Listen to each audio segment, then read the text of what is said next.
Hi there, this is Mansoor and in this video I'm going to be showing you how you can add a search widget to this grid listing. Now you might be asking, what's so interesting about this grid listing? This is because these products or this data is not available on the website.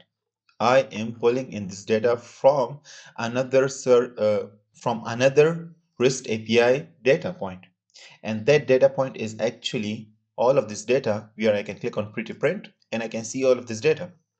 Now in a previous video, I showed you how you can create a grid listing like this from such a data point. In today's video, I'm going to be showing you how you can add a search bar to it and make sure that whatever you type here in the search bar, it actually gets searched right here. Now let's get started. If you want to catch up and see how this grid is being created or how it's made, you can check out the previous video, but if you've already done that, let's get started from here. Before starting anything, you need to make sure that the REST API data point you are looking at is actually going to support search. So here, if I'm on the dummyjson.com/products, you can see here that we see all of the products like 1, 2, 3, and they're like, I think 27 something like, yeah, 20, 30 products in total. Now you want to make sure that this actually supports search feature. How do we know that? You need to ask your client. If you're working on a client project, if you're working on something else, you need to get that information right to make sure that this REST API data point actually supports search functionality. And I'm going to show you how this works. So this one actually works really simple. All I have to do is write /search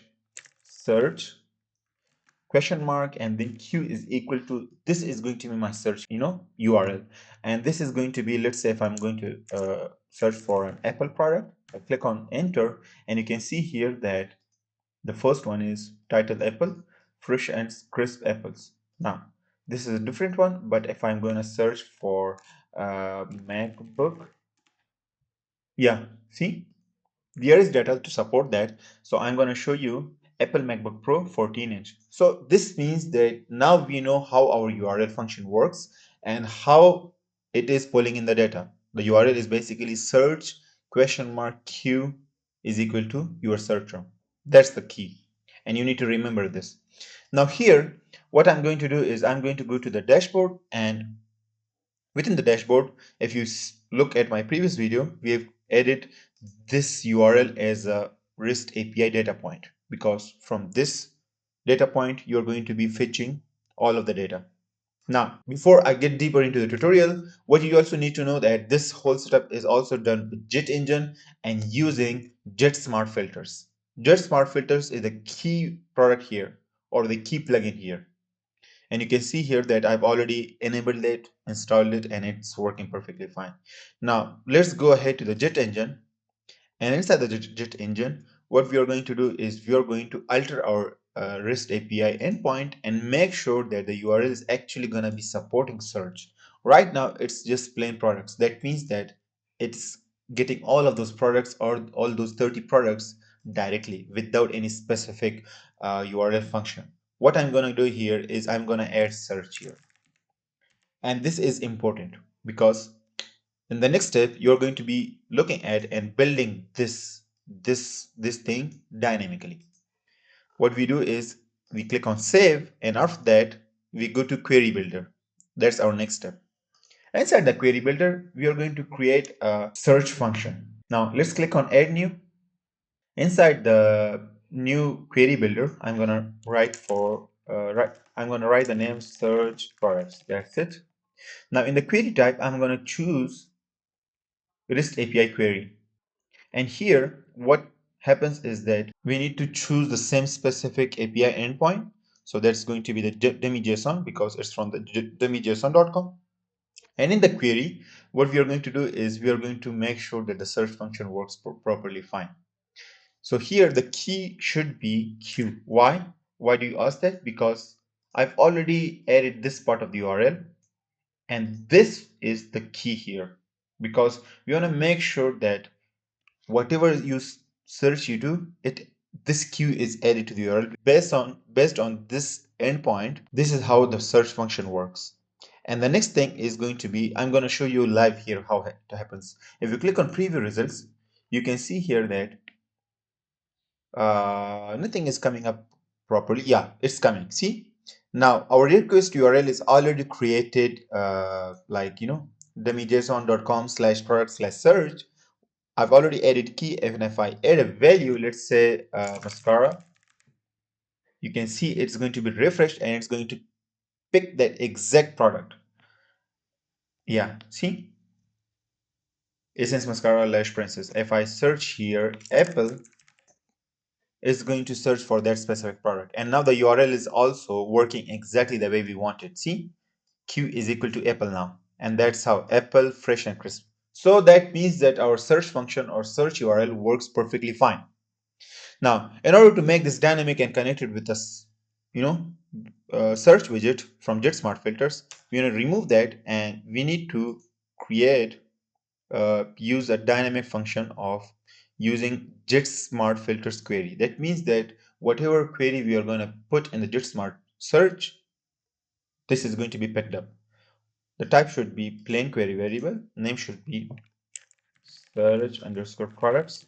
And you need to remember this. You need to keep this in your mind because that's how you're going to make the connection. The date variable you can put after or before, that doesn't matter, but the result format should be plain. You click on apply and click on add query. Now the query is added. It's perfect. It's done. The next thing here is that what we are going to do is we are going to go to JetSmartFilters, click on add new, and we are going to add our new search function. The filter name should be uh, search dummy JSON, just a name. Click on this. On the filter type, you have to choose search, and then the source should be custom field from query variable. And the next thing you want to do is query variable. What it should be? It should be actually plain query variable, and you're going to put in that specific search underscore products. That was a thing which you added in the REST query builder. Now it's going to do the same here. It is going to connect these two and work together. You're going to click on update. That's done. The next thing is that we need to go to that specific page where the products grid is available, and we are going to add a API products. We are going to click on edit with Elementor, and then we are going to add our search widget. Now here you see it says no data was found because we altered the whole URL and it's now going to work with the uh, search widget. Now the next thing here is that I'm going to add a new widget here, and that is going to be from the JetSmart filter. And you can see here, if we come here to filters, we have to click on search filter, and that search filter is going to be no. That search filter. Now here I'm going to put in the name of the specific search filter we just created earlier, and search demi JSON. This filter is specifically for Jet Engine. That means the widget which we have right now. And then the query ID should be like, for example, we need to apply our search directly onto this Jet Engine grid. And that is going to be, let's say, API underscore products. We are going to give the same ID here into the advanced tab, and here we are going to write API underscore products. That's it. We're going to click on publish and this view this page. So nothing appears. It's normal because it should work based on our search query. So I'm going to write Apple, click on apply filter, and it should pull up all those posts. It says please select a listing to show. Okay, let me see what's wrong here. I'll go ahead and go to the content, custom query. Okay, custom query needs to be search products. Yeah, that needs to be selected. Click on publish.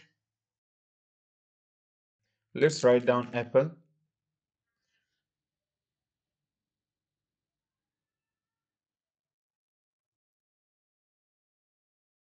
See, that works. The first one is Apple, the second one is Apple MacBook, and the third one is Apple AirPods, and that's how it works. This is how you can actually add a search function into your dynamic REST API grid listing. Now in the next video, I'm going to show you something else, something cool that you can do with this whole user experience of search. I'll show you that in the next video. Up until now, I hope this helps. Have a great day. Bye-bye.